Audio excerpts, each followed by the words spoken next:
Bendito Deus.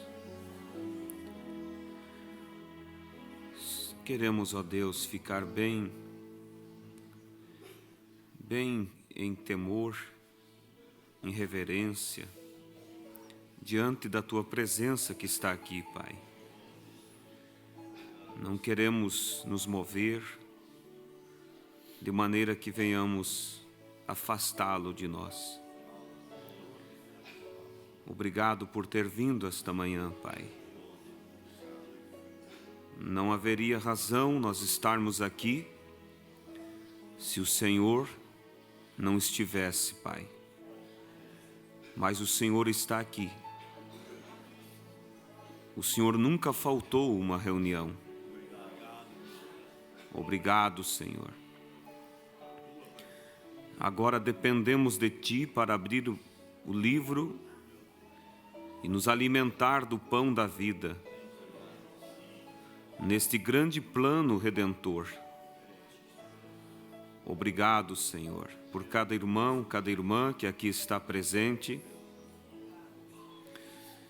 Deixaram suas casas e vieram porque eles sabem que aqui é o melhor lugar para se estar. E a mim compete essa grande responsabilidade de ser o canal pelo qual o Senhor irá falar com o Teu povo.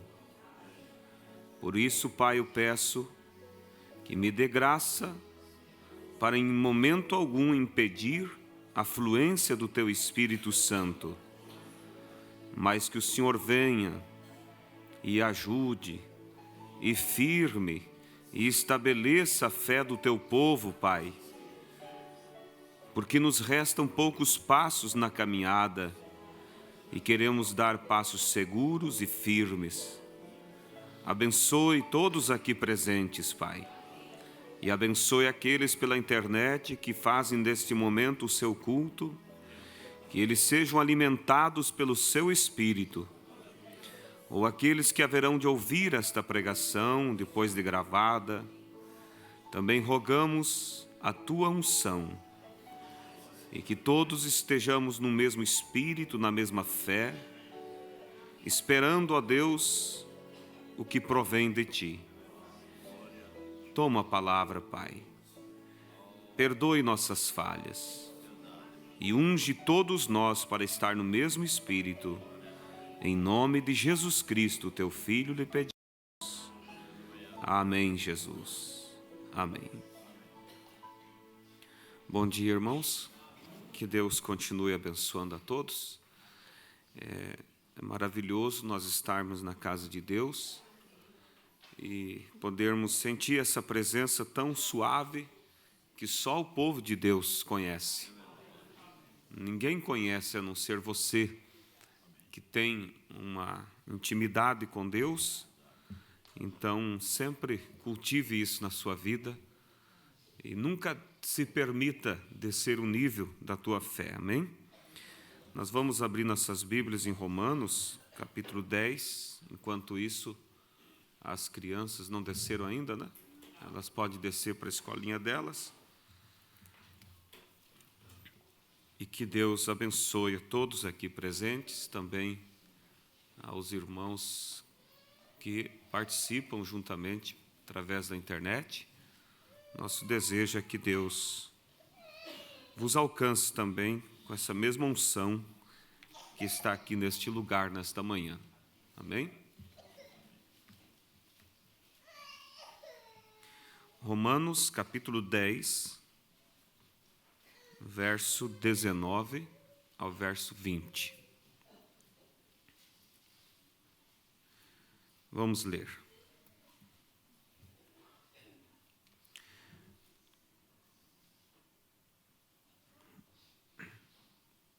Será que eu marquei errado aqui? Só um pouquinho, irmãos.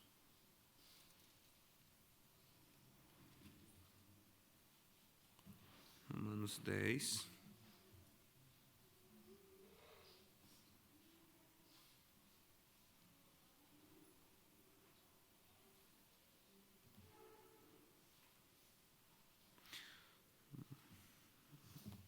Só um momento, irmãos, eu acho que...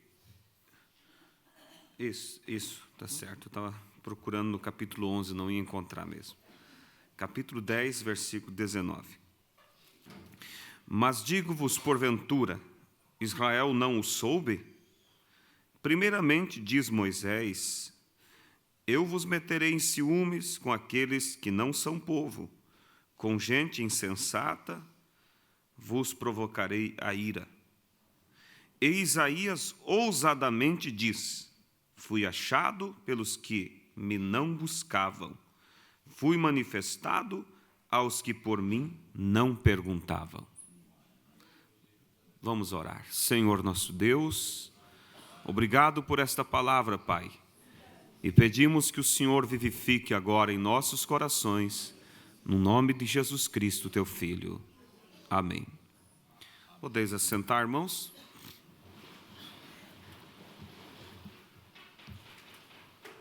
Eu quero falar sobre o tema intitulado Posição de honra para os gentios no plano da redenção. Nós vamos percorrer um pouquinho aqui pelas Escrituras. E você sabe que o plano da redenção é um plano muito lindo, muito grande, muito vasto.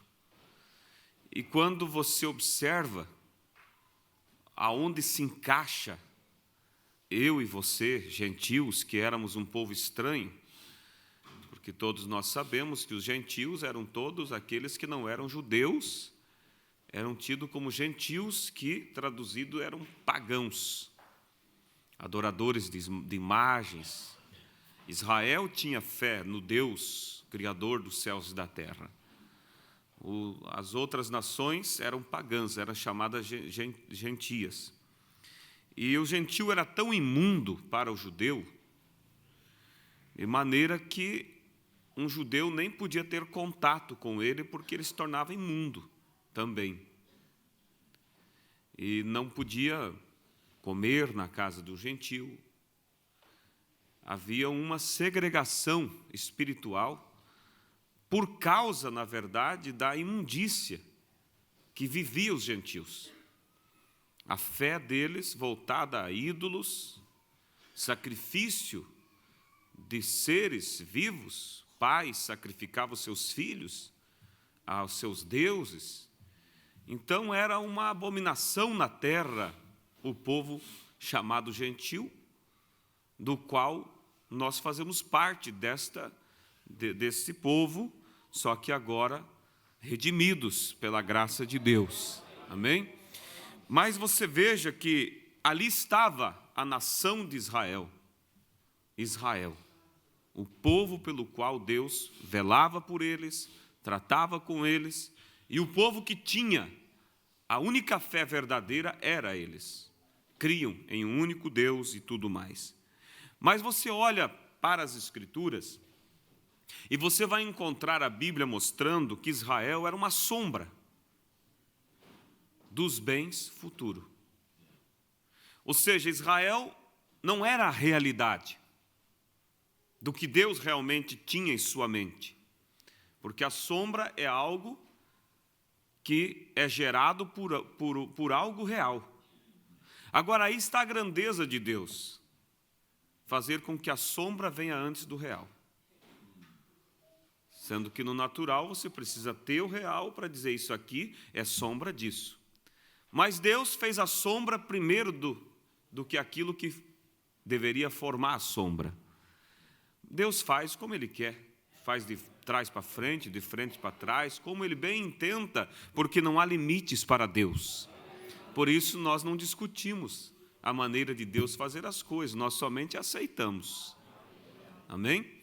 Então Israel era uma sombra, e tudo que nós vemos acontecendo, seja na forma de adoração deles, nos costumes, nos dias de feriados deles, tudo aquilo apontava para os bens futuros, apontava para aquilo que haveria de acontecer um dia. O cordeiro, vamos só lembrar aqui rapidamente, era morto anualmente pelo pecado das pessoas, apontava para quem? Para Jesus Cristo. O cordeiro era examinado antes de ser sacrificado. Depois ele era lavado pelo sacerdote e então sacrificado. Tudo aquilo apontava para Cristo, que foi examinado por Pilatos. Não foi encontrado culpa nele. Então ele foi lavado também no Jordão. Então nada ali aconteceu somente por acontecer. Aquilo tudo estava prefigurado nos acontecimentos lá de trás da caminhada de Israel, apontava para tudo aquilo que haveria de acontecer na frente. Então vocês vejam que Deus trabalhava com essa nação, através de sombras, de tipos. E esta nação era o povo de Deus. Era realmente o que Deus tinha de precioso na terra. E Deus veio desde a queda do homem trabalhando. E mais especificamente aí com a nação de Israel, tratando com eles e trazendo os profetas e assim chegando à redenção para o seu povo. Porque lá no Éden, você sabe o que é uma obra-prima?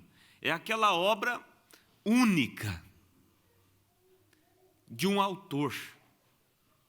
Não há obras semelhantes, mas é uma obra que ele expressou da sua profundeza, da sua alma, do seu sentimento, ele trouxe aquilo para fora. O profeta usa como tipo, como exemplo, Miguel Ângelo, aquele grande escultor. Vocês lembram na mensagem obra-prima? Ele tomou uma pedra sem forma, uma pedra qualquer que havia ali, toda cheia de limo, e quando ele colocou os olhos naquela pedra, ele disse: é esta aqui. Eu me interesso nela. E chamou alguém para que levasse para o seu ateliê, para o seu local de trabalho, aquela pedra monstruosa, uma pedra suja, uma pedra sem forma. E as pessoas, quem sabe, tinham ele como um homem fora de si. Para quê? O que lhe interessa uma pedra desse tipo? Mas ele olhava ali, e se perguntasse para ele: o que você vê nessa pedra de tão interessante, Miguel? Miguel Ângelo diria assim: eu vejo Moisés. Mas como você vê Moisés? Eu vejo uma pedra, eu vejo Moisés. Porque o profeta disse que Miguel Ângelo tinha em sua mente a imagem de Moisés. O que ele pensava que Moisés era, como eram os traços do rosto de Moisés, como era a barba de Moisés, como era as mãos de Moisés, a estatura do corpo de Moisés. E quando ele viu aquela pedra, ele disse: aqui está Moisés. É um tipo perfeito, irmão Beto, de Deus. Ele olhou para mim, olhou para você, para cada um de nós, não havia forma nenhuma. Toda coberta de limo pelo pecado, pela malícia, pelas coisas naturais, mas ele bateu os olhos e disse: eu vejo ali um filho. Em outras palavras, eu me vejo ali. Mas como? O diabo disse: não, isso aí não presta. Ele disse: pode trazer ele para a minha oficina, eu sei o que eu faço. E Miguel Ângelo começou a trabalhar aquela pedra, e foi quebrando, e quebrando, e quebrando, e de repente ele dá uns passos para trás, analisava, e levou muito tempo de trabalho, mas concluiu a obra. E aquela obra, disse o profeta, ficou tão real, parecia tão real com uma pessoa, que o próprio Michelangelo se emocionou e achou que aquela estátua deveria falar. Mombrana diz: eu visitei esta obra, e eu passei o dedo na perna daquela estátua, onde tem uma falta de um pedaço, e ele disse: ali as pessoas dizem que está a única imperfeição da obra. E o profeta diz: ali eu encontrei a perfeição da obra, o que aperfeiçoava a obra. Mas esse pedaço faltando, sabe por que aconteceu? Porque quando ele concluiu a obra, e ele olhou para ela, e era tão igual àquilo que ele tinha dentro de si, que ele foi tomado de uma emoção, que ele achou que a obra deveria falar. E ele disse: naquele entusiasmo, ele gritou e disse: fala, Moisés! E bateu com o martelo na perna daquela estátua e quebrou aquele pedacinho. Alguém disse: ali está a imperfeição. O profeta diz: ali está o que fez a perfeição daquela obra. Porque aí o profeta traz para o espiritual, que é Cristo, a obra-prima de Deus, a qual nós vamos chegar daqui a pouco. E o irmão Branda disse que a perfeição foi também aquela falha, no sentido assim daquele buraco que foi feito com a lança. Ali foi aonde fala, e a obra falou. Cristo expressou a perfeição para nós. Amém? Mas vamos aqui, então Deus, ele veio desde o início trabalhando, porque a sua obra-prima, como eu estava dizendo, era quem? Adão. Era a obra-prima de Deus, ela caiu. Mas Deus começou a trabalhar aos poucos e foi levantando esta obra, passo a passo. E o profeta diz assim: toda obra, antes dela ser construída, a primeira coisa que é feita é uma base, para construir aquela obra em cima daquela base. Então Deus primeiro formou o fundamento, aonde ele iria agora reconstruir outra vez sua obra-prima. Estão entendendo? Porque a primeira obra-prima, Moisés, Adão, caiu. Agora ele começa outra vez a trazer a sua obra-prima outra vez à terra. E ele forma a base. Vocês sabem qual foi a base da obra-prima? O profeta diz: os patriarcas. Os 4 patriarcas formaram aquela base aonde a obra foi construída. Então ali estava Abraão, Isaque, Jacó, José, os patriarcas. Cada um deles representando algo. Abraão representando a fé, e Isaque representando o amor, Jacó representando a graça, e José representando a perfeição. Nesta base agora, fundada por Deus através desses patriarcas, estava pronto agora para começar a obra-prima de Deus. Porque lembrando que a primeira obra caiu, Adão, e agora ele estava outra vez trazendo a sua obra-prima. E aí então, o corpo desta obra, qual foi? O que formou esse corpo? Os profetas. Começando por Moisés, e aí vem todos os profetas, e chega até o último profeta, que foi o maior dos profetas do Velho Testamento, que é João Batista. E João Batista foi o que uniu o corpo da obra com a cabeça da obra. E a cabeça da obra foi Jesus Cristo. E ali então, Deus introduziu outra vez à terra, outra vez a sua obra-prima. Ali estava a sua obra-prima outra vez. Pelo primeiro Adão, a humanidade caiu. Mas no último Adão, que é Jesus Cristo, a humanidade foi redimida outra vez. Ali estava agora a perfeição de Deus na terra, a sua obra-prima. E assim como a obra-prima de Miguel Ângelo foi ferida, Deus feriu também sua obra-prima. E ali estava a maior perfeição daquela obra em Jesus Cristo, aquelas feridas de onde saiu eu e você. Amém? Então vamos aqui. Então o corpo foram o quê? Os profetas. Sendo João Batista o último e o que introduziu a cabeça, que é Cristo, a perfeição, a obra-prima. Então Cristo era quem? Era o próprio Deus feito carne. Era a obra-prima de Deus, era Deus em carne, tornando-se o nosso parente redentor. Mas durante esse percurso, Deus vem tratando com essa nação, Israel, que era a nação de Deus. Os demais eram gentios. Mas ali então surge a obra-prima, Jesus Cristo, o nosso parente redentor. Porque havia uma lei, e Deus segue a sua própria lei, vocês sabem. E a lei dizia que se alguém deixasse as suas terras, suas herdades, ele não podia voltar e redimir por si mesmo. Ele abandonou, ele perdia, um poceiro entrava e se adonava daquela terra. Somente um parente redentor, um parente próximo, Podia chegar lá e dizer assim: essa terra pertence ao meu primo, essa terra pertence ao meu tio, essa terra pertence ao meu irmão, e você deve sair dela, porque ele vai tomar posse outra vez. Então ele pagava ali um valor simbólico, e aquela pessoa tinha que sair daquela posse e dar lugar outra vez. Mas a pessoa que abandonou a terra, por algum motivo, no caso, veja, Noemi, né? Ela saiu com seu esposo e foi para uma terra estranha porque havia seca em Israel. E é o que acontece muitas vezes. Há problemas, há lutas, e as pessoas deixam a terra. Deixam muitas vezes a igreja, deixam Deus na hora da dificuldade. Quando, na verdade, é nessa hora que você deve se apegar mais a Deus, porque você foi chamado, e Deus disse, Davi disse assim: eu fui moço e hoje sou velho, e nunca vi um justo mendigar o pão, e nem sua descendência desamparado.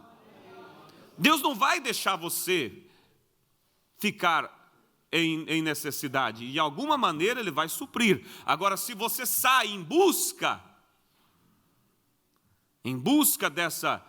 de socorro em outros lugares, você vai perder a tua possessão, como Noemi perdeu. E ela voltou para casa amargurada. E quando ela voltava, depois de perder o esposo, perder os seus filhos, alguém disse: não é essa Noemi que saiu? Ela disse: não me chame mais de Noemi, mas de Mara, porque Deus fez da minha vida amarga. Mas por que Deus fez da vida dela amarga? Não foi Deus no sentido, as pessoas põem culpa em Deus, foi a consequência dela ter saído da sua terra. Se ela tivesse ficado ali, ela estava sobre as bênçãos de Deus. Por isso mesmo, alguém estando fraco na fé, não é lhe aconselhado vir tomar da ceia em pecado, de maneira alguma, mas lhe é aconselhado permanecer aqui, em busca da misericórdia de Deus, sabendo que é daqui que vem a palavra, é daqui que vem a unção, e você pode ser atingido em um culto e recuperar as suas forças. Mas se você vai peregrinar em outras terras, pode voltar como Noemi, mas com a vida amarga. Entende? Então, havia aquela lei. Só um parente, agora ela chega, suas terras havia um poceiro, ela não tinha como redimir de volta, mas a lei dizia que um parente redentor podia trazer de volta a herança perdida. Oh, irmãos, quando Adão saiu fora da terra também, no sentido, saiu fora do lugar que era para ficar, um poceiro tomou o lugar. O diabo tomou posse desta terra e passou a dominar, e a terra então, ele passou a cultivar o quê? A pessoa que mora em cima da terra cultiva o que quer. E depois do pecado que surgiu os espinhos, diz a Bíblia, os abrolhos. Por que surgiu? Porque o poceiro plantou essas coisas. O poceiro trouxe esses costumes do leão comer o cordeiro. Não havia essas coisas. E Adão por si não podia redimir de volta. Mas Deus fez o quê? Pegou a escritura e trouxe para si. E disse: a escritura é minha. Você está aí, mas não é dono, não é o proprietário legal. Lembrando nessa mensagem, Apocalipse 5, parte 2, ele fala de Jeremias, quando foi para a terra como escravo, Israel foi levado para a Babilônia, ele tinha herdado uma terra do seu primo, né? Anael, né?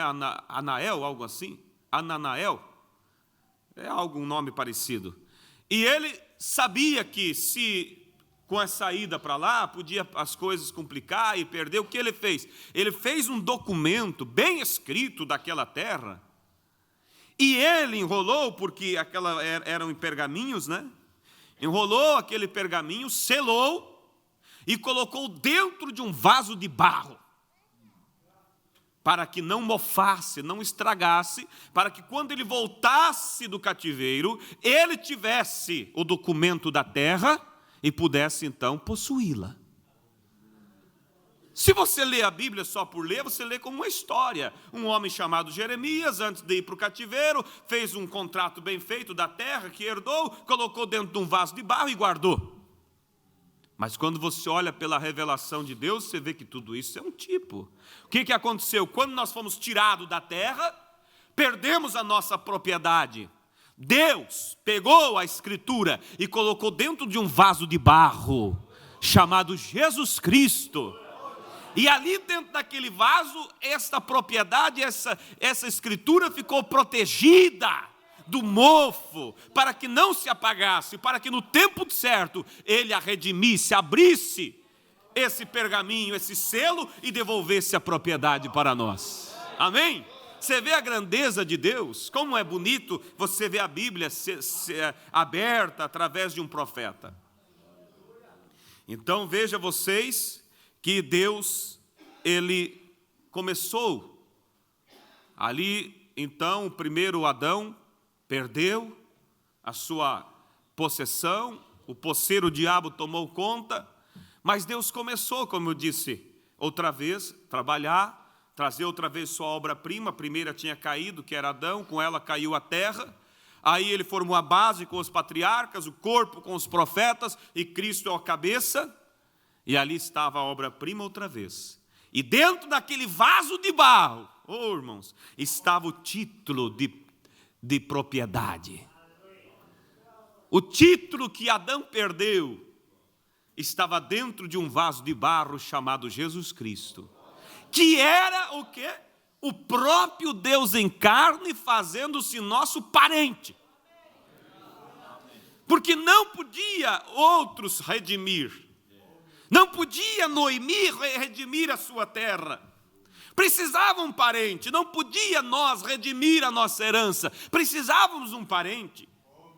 Um anjo não podia, não era nosso parente. Anjo não pecou, anjo era santo, mas não era parente. Então Deus, olha irmãos, aí está a grandeza do plano da redenção, irmãos. Deus se fez, por vontade própria, o nosso parente. Às vezes você olha assim e diz assim, Adão caiu. Adão nunca caiu. Você sabia que Adão nunca caiu? Mas como assim? Adão deu um passo para o pecado com os olhos abertos. Cair no sentido é quando você não vê, mas ele viu o que estava fazendo.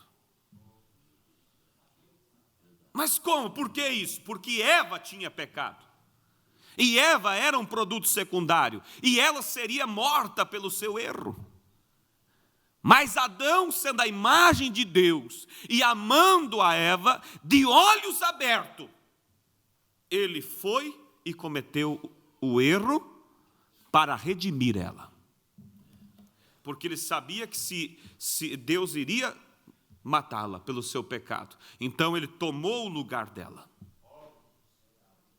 Era um tipo perfeito. Jesus não veio à terra com os olhos vedados. Ele sabia do que iria passar. Um tipo perfeito do que Adão fez. Ele sabia que ele sofreria morte de cruz. Ele sabia que ele iria ser escarnecido. Ele sabia que ele iria ser crucificado. Mas de olhos abertos ele veio. Porque ele nos amava. E ele tinha que se fazer o nosso parente. Porque estávamos como Eva, perdidos. E então, esse último Adão redimiu de novo tudo aquilo que era nosso. Nele está a redenção. Agora aí, irmãos, que eu disse, a posição dos gentios no plano da redenção é uma posição de honra. Sabe por quê? Porque Israel era a nação de Deus. Israel era a nação de Deus. E ele veio para os seus. E ele redimiu os seus. Assim como quando Noemi e Ruth estavam ali, e Noemi ensinou e disse, olha, nós temos aí um homem parente nosso, ele pode nos ajudar. Se tinha alguém que conhecia sobre Deus, era Israel. Assim como Noemi conhecia sobre o parente redentor. Israel não tinha, irmãos, uma fé trinitária, ela tinha fé num Deus único e sabia e que quando o Messias viesse, ele seria Deus, o parente redentor. E aí então, vocês lembram da história, né, de Noemi? Ela disse, vai lá no campo de um homem chamado Boaz. Primeiro, né, ela foi lá e respigou e voltou com bastante. E onde você foi? Eu fui num campo de um homem chamado Boaz. Ela diz, sim, esse é o nosso parente. Fica por lá, minha filha, não saia de lá. E aí vocês lembram a história?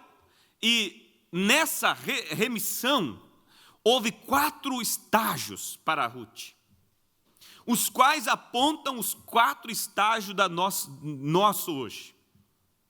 Vocês lembram qual foi os 4 estágios dela, né? O profeta fala nessa mensagem Apocalipse. Primeira coisa, Ruth teve que decidir. Ela decidiu porque quando Noemi estava voltando para a terra de Israel, e Orfa, que era uma das noras, e Ruth era outra, Noemi disse, minhas filhas, fiquem. Não adianta vocês me seguir, eu não tenho nada para vos oferecer. Mesmo que eu tivesse marido e tivesse um outro filho, vocês não iam esperar até ele crescer para se casar com ele. Fique, volte para casa, para os seus pais e assim por diante.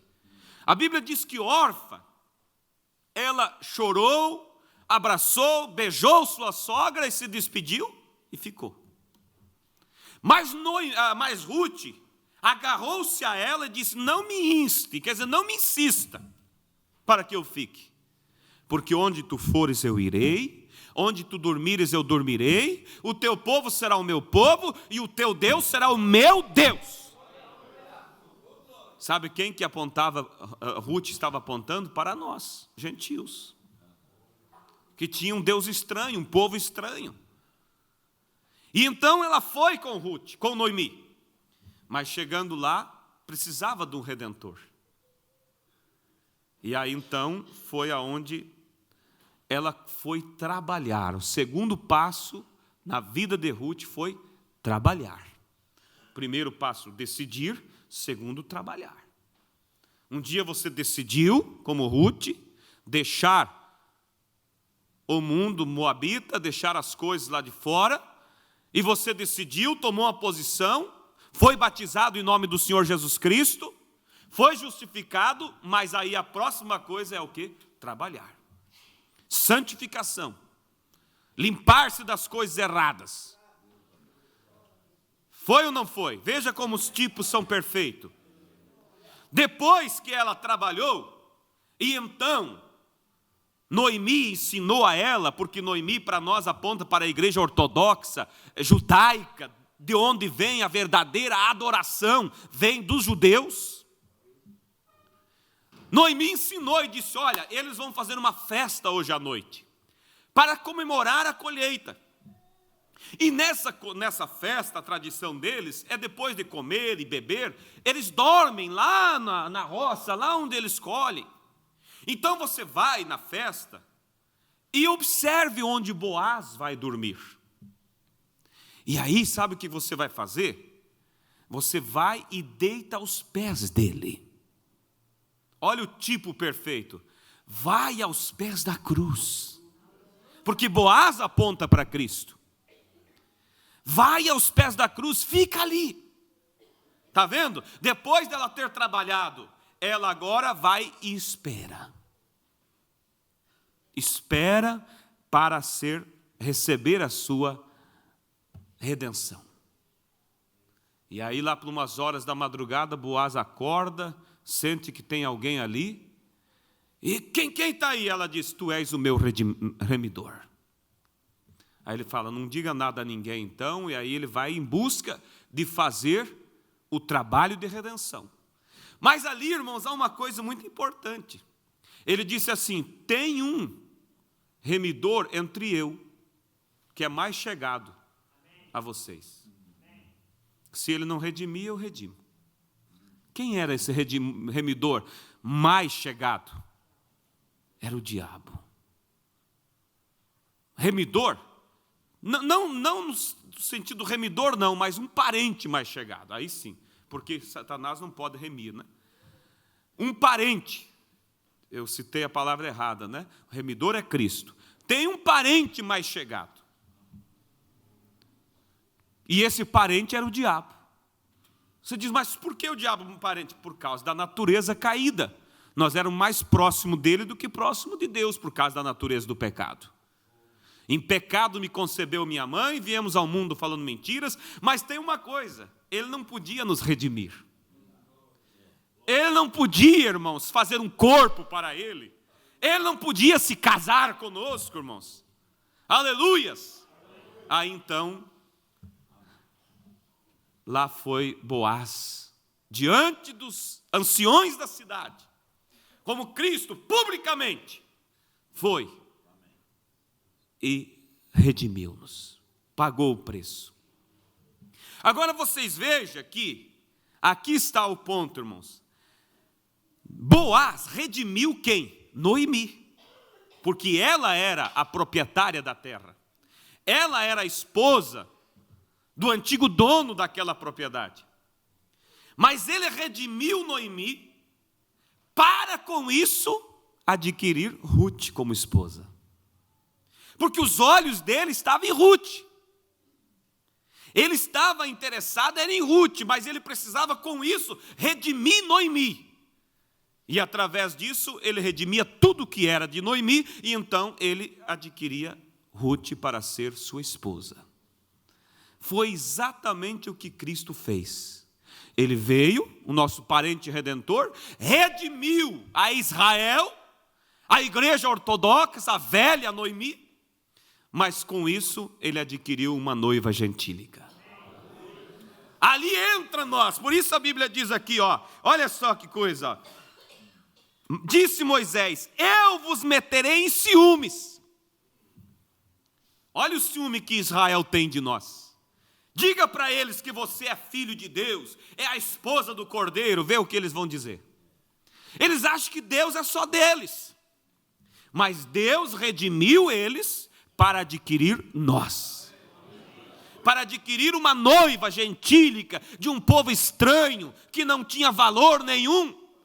Olha o amor de Deus, irmãos, por isso se nós não valorizarmos esse amor à altura, merecemos juízo. Nós éramos, olha aqui, Isaías ousadamente diz, fui achado pelos que não me buscavam.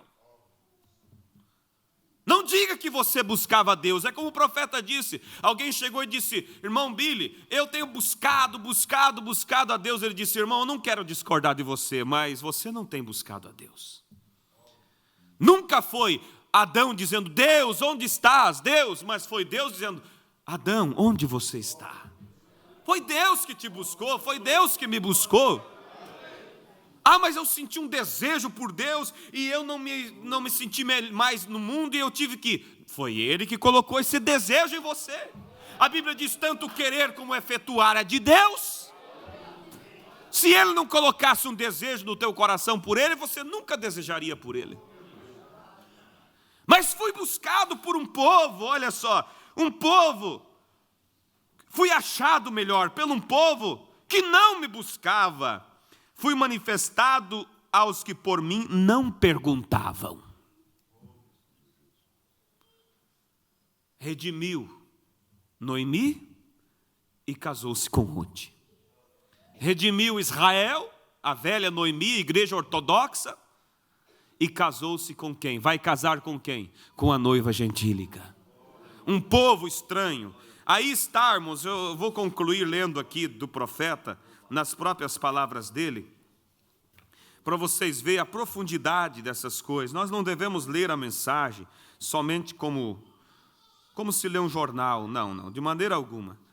Parágrafo 97. Olha só, olha aqui, Agora, há 4 posições, nós já falamos sobre isso, ou 4 junções em Ruth e Boaz. A primeira é Ruth decidindo. Quantos já ouviram eu pregar a mensagem? Vamos ver suas mãos. Eu sei. Bem, todos vocês, eu acho. Eu a tenho pregado aqui e a temos em fitas e assim por diante.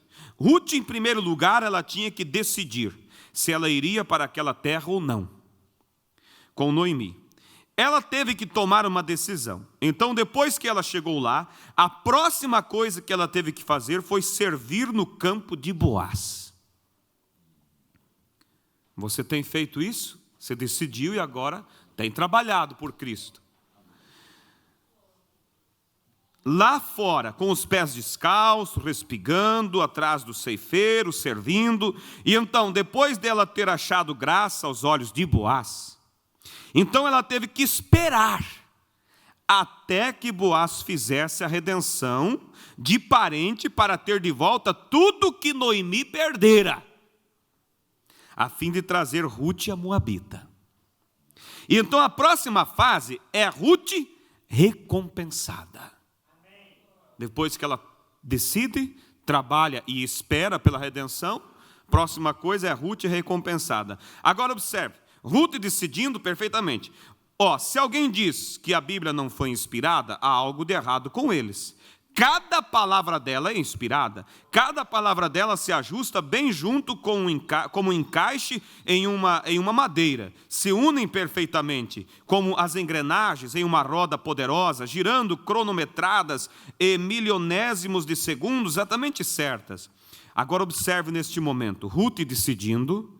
Ela tinha que tomar uma decisão se ela iria para lá ou não. Ela tinha que tomar uma decisão. Agora, essa é a maneira que cada crente tem que fazer. Você tem que deixar suas velhas tocas, você tem que sair de sua antiga vida, você tem que deixar as velhas coisas do mundo.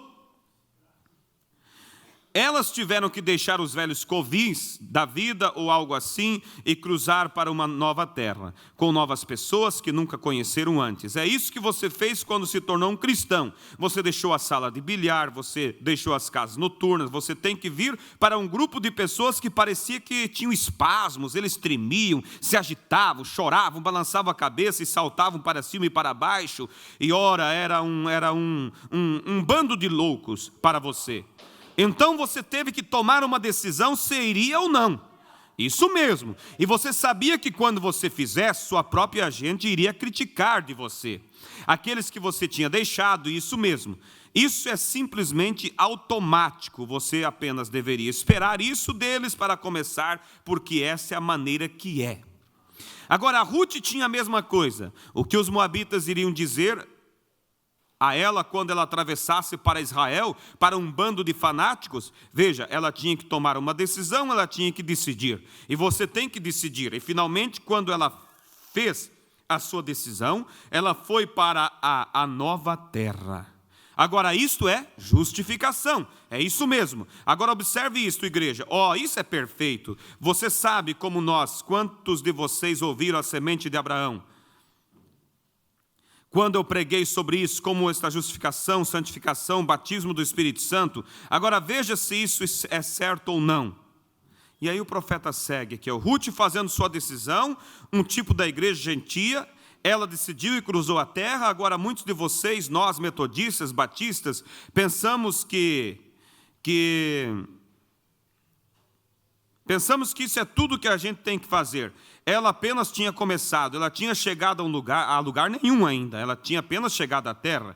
Agora, a próxima coisa que ela teve que fazer, ela teve que trabalhar, ela teve que ser uma legalista, ela teve que trabalhar pela sua própria salvação, com temor e tremor, como você fez. Ela saiu para o campo e colocou suas roupas sobre si, saiu para o campo e respigou atrás das donzelas, a fim de conseguir o sustento para o dia. É isso correto? O que ela estava fazendo? Ela estava tentando achar graça com Boaz. Então ela fez seu caminho através da etapa do legalismo.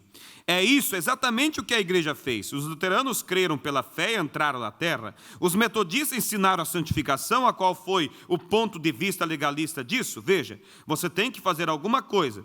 Eu tenho que parar, eu tenho que deixar meu cabelo crescer, diziam as mulheres. Claro, elas não fazem mais, mas elas faziam isso. Deixavam seu cabelo crescer, elas tinham que parar de usar pintura em seus rostos, elas não usavam suas saias de modo errado ou curtas como as outras faziam. Elas tinham que fazer alguma coisa, vê? Isto é o que ela fez. A etapa da justificação, a etapa da santificação.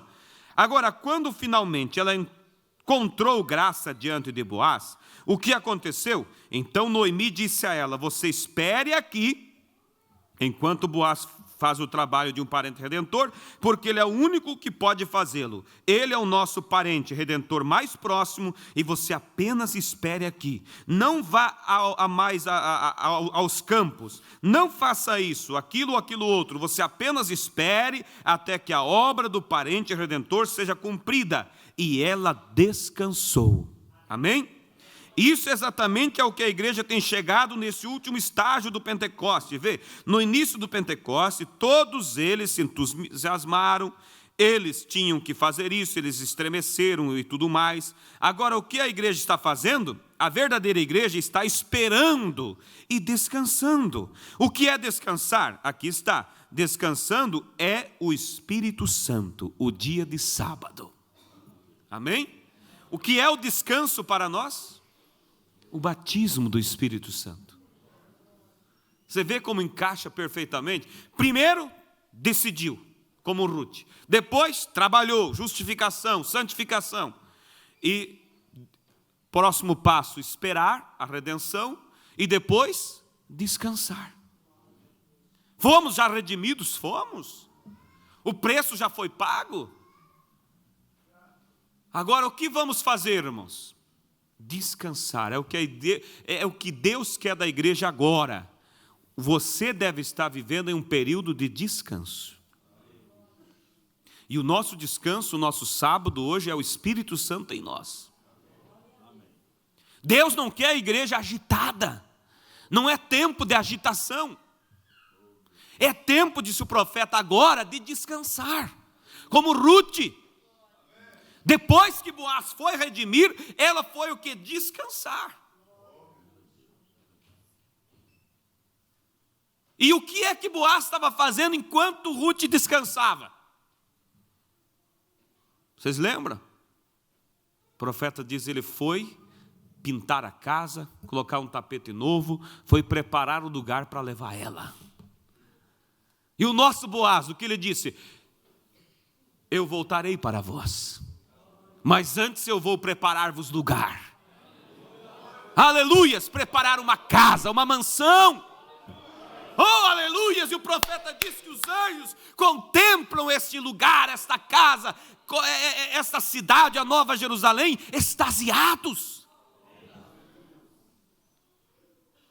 E ela está esperando, o profeta diz, até que os invasores, a noiva invada ela, como pelas ruas, e você, oh irmãos, você já viu quando inaugura algo grande, um shopping, alguma coisa, e eles anunciam que vai ter inauguração, põe uma fita ali, e aquele povo esperando, de repente eles cortam a fita, e aquele povo invade assim, tudo é novidade. Tudo é novidade. Vai ter um problema, irmão, tudo é novidade, mas não é deles. Mas nós, será novidade e será nosso. Aleluias. Glória a Deus. Oh, irmãos. Aleluias. Mas nós estamos nesse período, irmão Beto, de descanso, que é sobre o Espírito Santo, enquanto o Boaz foi preparar lugar. E quando nós entrarmos por aquelas ruas, de repente o irmão Beto chega ali e diz, aqui é a minha casa. E eu vou chegar ali, vou olhar com ele e vou me maravilhar. Daí diz, agora vamos comigo ver a minha. E aí vamos estar ali, irmãos. Não é uma utopia, é uma realidade. Oh, aleluia, leia a mensagem O Futuro Lar, e o profeta diz as medidas da cidade, como ela é, os muros dela, a localização geográfica dela neste planeta, onde ela será, como acontecerá, porque vai levantar uma grande montanha, de cerca de 2.300 quilômetros, e ela será aproximado 2.300 quilômetros de largura, de comprimento e de altura. Aí diz, mas não há essa montanha na terra. O profeta diz, não tem problema. Quando a terra for transformada e aquela grande explosão acontecer, esta montanha levantará onde é hoje atualmente o Monte das Oliveiras.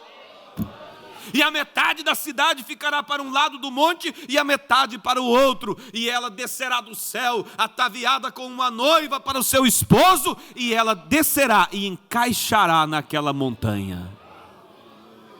E o sol não existirá mais, porque o Cordeiro será a sua lâmpada. Aleluia! No cume da montanha estará o trono de Deus. E as nações, aqueles que fazem parte da salvação comum e que alcançaram a graça para estar ali também, cultivarão a terra e trarão das novidades para a esposa do Cordeiro. E haverá também alguns especiais ali dentro, 144 mil judeus, mordomos para servir a esposa. Irmãos, será maravilhoso. São realidades vivas de Deus que está na mensagem desse profeta. E nós estamos caminhando para lá. Oh, aleluia! Não deixe o diabo tirar essa expectativa de você, meu irmão. É a Bíblia, é a mensagem. Quem encontrou, irmãos, o maior privilégio nesse plano da redenção? Nós, gentios, um povo estranho. Porém, ciúme sobre Israel com um povo que não me conhecia. Ele redimiu Noemi para casar-se com Ruth. A velha Noemi estava lá correndo para conseguir a remissão, mas os olhos de Boaz estavam em Ruth. Disse, não tem problema, eu vou redimir a terra para você, mas eu vou casar com Ruth. Não tem problema, Israel, eu vou redimir a terra, as propriedades, o poceiro tomou, mas o documento está comigo, eu vou redimir tudo, mas eu vou me casar com Noemi, com Ruth. Eu me engracei nela, aleluias. Mas é um povo estranho, não buscava por ti, mas não tem problema, eu os amei. Aleluias, eu os amei, fomos amados por Deus. Oh, irmãos, que Deus nos ajude a valorizar tudo isso. Isso nos faz religioso, né? Oh, glória a Deus. Qual é o período que estamos? Ruth era o quê? Decidir, trabalhar e descansar. Esperar melhor, e depois descansar. Nós agora estamos no período, o profeta diz que devemos estar na fase do descanso. Já batizados com o Espírito Santo, somente descansando, enquanto ele disse, eu vou preparar lugar. Deixa eu mostrar isso aqui. Olha só. Enquanto Ruth estava descansando, era um tipo da igreja descansando nas promessas de Deus. Temos agora o penhor da nossa salvação, não estamos preocupados se vamos para lá ou não, estamos indo. Você está preocupado se está indo para lá? Não, nós estamos indo. Aleluias! Isso mesmo, Deus disse assim, Deus prometeu e nós temos o penhor, amém? Temos sido recebidos, Cristo nos aceitou, não há maneira de ficar longe disso agora, nós estamos lá, amém? Irmãos, alguém poderia dizer para Ruth que era só a imaginação dela, quando ela ouviu dos próprios lábios de Boaz, dizendo, não te preocupe, não vou descansar enquanto eu não redimi tudo isso. Pode ficar descansando, fica tranquila. Irmãos, ela ouviu do próprio Boaz. Jesus disse, aos outros é falado por mistérios, por parábolas, mas a vós é dado conhecer os mistérios de Deus. Para nós ele falou nos nossos ouvidos, por isso nós sabemos do que cremos. Ela estava fazendo a obra, ele estava fazendo a obra de parente redentor. Temos o penhor disso, bem agora, esperando pelo tempo que ele voltar.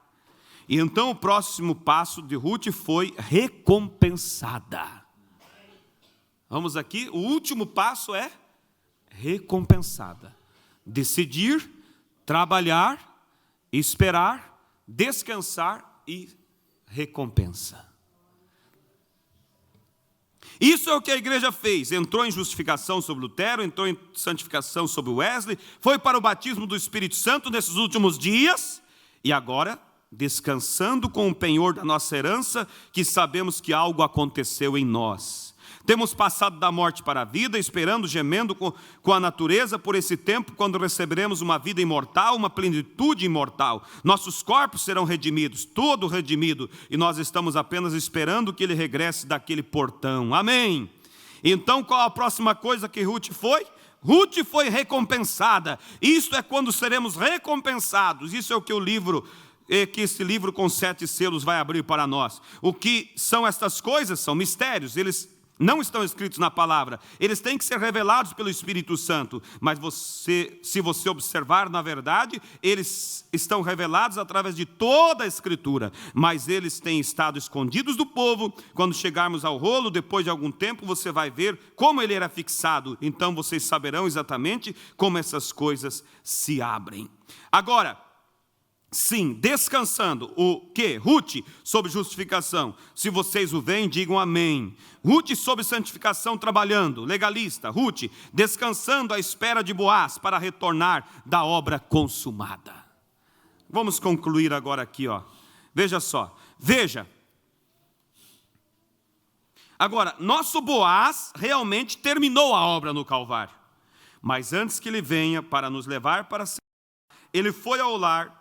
Primeiro, em João 14, para preparar um lugar para nós.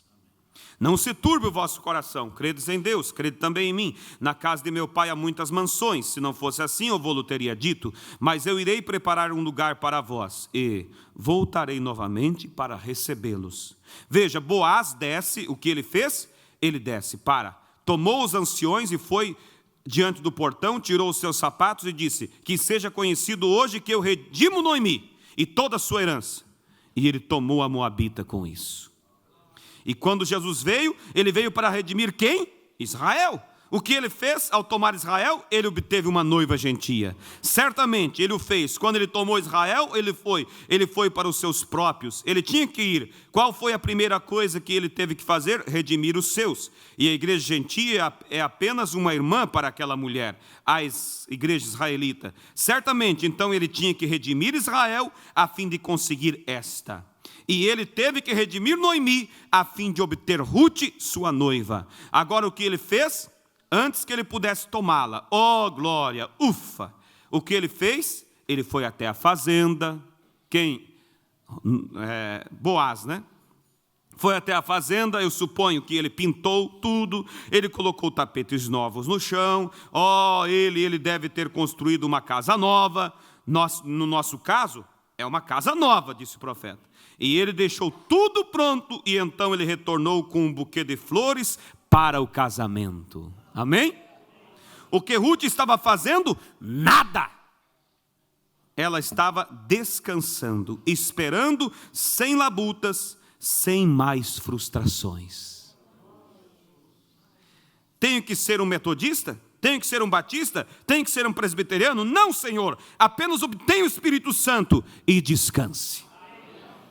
Estamos esperando a vinda desse feliz dia milenial, quando o nosso bendito Senhor virá e levará a sua noiva que está esperando. Ó terra, a terra está gemendo, chorando por esse dia, doce de libertação. E aí o profeta segue, né? Que coisa maravilhosa, irmãos. Nós estamos agora descansando. Porque o nosso Boaz disse: eu vou preparar lugar. E o profeta diz, em nosso caso, uma casa nova. E logo ele vem com um buquê de flor para o casamento. Oh, irmãos, Deus é maravilhoso, né? Mas o que acontecerá com Israel? Terá sua parte também. Mas a esposa, ele já escolheu. Você é feliz por isso? É um privilégio ou não é? Alguém pode dizer, mas isso não é justo, irmãos. Ele sabe o que faz. Ele veio para os seus o rejeitaram. Mas você diz, mas isso tomou Deus de surpresa? Não, estava nos planos dele. Oh, irmãos, por isso que quando você vê no tipo, vou encerrar com isso aqui, no tipo quando Israel vendeu ali, os irmãos de José venderam ele, como um tipo, né, de Jesus futuramente foi vendido. E mais tarde, então, eles foram lá para buscar comida, e José deu-se a conhecer a eles e disse: eu sou José, a quem vocês venderam. E eles entraram em pânico e pensaram: agora ele vai fazer juízo sobre nós. Não temas, era necessário que tudo isso acontecesse. Mas antes de José dar-se a conhecer aos seus irmãos, ele deixou a sua esposa gentia no palácio. Antes de Moisés e Elias descer em Israel, em Apocalipse capítulo 11, antes de o evangelho ser retornado aos judeus, ele leva a sua noiva, Ruth, para as bodas do cordeiro, para o casamento. Aleluias! E daí ele desce a Israel e dá-se a conhecer a eles. Eles terão a parte deles também. Alguém me perguntou outro dia: mas os judeus de todas as eras vão perder? Não, eles também serão salvos. Vejam as almas embaixo do altar, são judeus que guardaram a lei, ortodoxos. Deus é justo com eles também. Aí ele volta lá, e aí a Bíblia diz: e eles olharão suas feridas e dirão: onde foi que adquiriste essas feridas? Ele dirá: na casa dos meus amigos. E quando ele fizer isso, eles reconhecerão que ali está o Messias, o qual eles esperavam, que veio e eles os mataram. E a Bíblia diz: e eles chorarão amargamente, como uma mãe chora a perca de um filho primogênito. Mas quando eles chorarem, pensando: agora ele vai nos fazer juízo, ele dirá: não chorem, era necessário que tudo isso acontecesse. Eu precisava casar com a Noemi, com a Ruth, mas para isso eu tinha que redimir, e aí tudo foi necessário, o meu sangue foi vertido, ela já está nas bodas, logo, logo, tudo está concluído, aleluias. Era necessário que tudo isso acontecesse. Que privilégio, irmãos. Mas o que Deus nos aconselha a fazer agora? Descansar. Mas aonde encontramos o descanso? Na fase do batismo do Espírito Santo. Por isso o profeta disse assim: a minha mensagem é o sinal. Wesley pregou, Lutero pregou justificação, Wesley santificação. Mas a mensagem de William Branham, do sétimo anjo, vem para trazer a vida para dentro de nós, o Espírito Santo em nós, para que nós descanse, até que possamos entrar naquela grande cidade, nas bodas do Cordeiro. Aleluias. Vamos nos colocar de pé. Você está feliz essa noite? Você é grato por ser essa Ruth que foi redimida? Você conseguiu compreender a mensagem? Você vê como ele veio, todo o seu trabalho de redenção veio desde quando Adão caiu, formando ali sua obra-prima, sobre a base dos patriarcas. O corpo da obra foi os profetas, a cabeça foi Cristo. E ali ele era o nosso parente então. E ali ele redimiu a Noemi, redimiu a Israel. Israel era Noemi. Mas ao redimir Israel, ele obteve Ruth, os gentios. E aqui estamos hoje, irmãos, nessa fase que o profeta diz. E se alguém não está nessa fase, é hora de você buscar. Dizer: Senhor, eu quero estar na fase de descanso. Descansando, porque ele foi preparar lugar, e agora eu tenho que descansar sobre o penhor do batismo do Espírito Santo. Aleluias. Precioso Deus e eterno Pai, te agradeço por esta mensagem que o Senhor enviou através desse profeta, que nos abre as Escrituras, nos faz esclarecer essas verdades, Pai. Que privilégio para nós, Pai.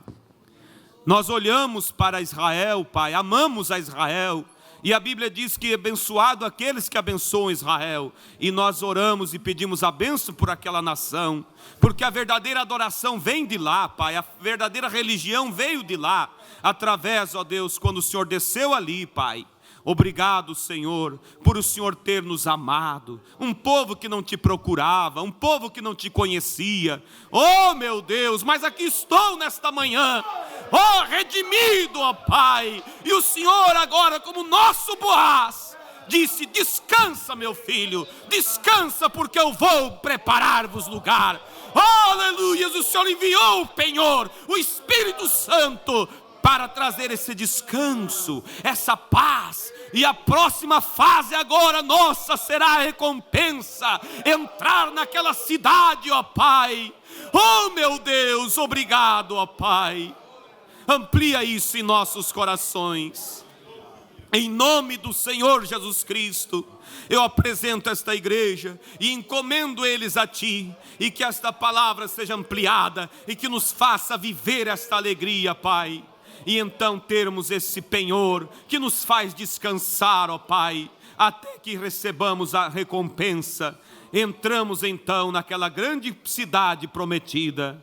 Obrigado, Pai. Em nome do Senhor Jesus Cristo eu te peço e rogo que o Senhor amplie isso no coração da tua igreja. Para a glória do Senhor Jesus Cristo lhe pedimos. Amém, Jesus. Amém.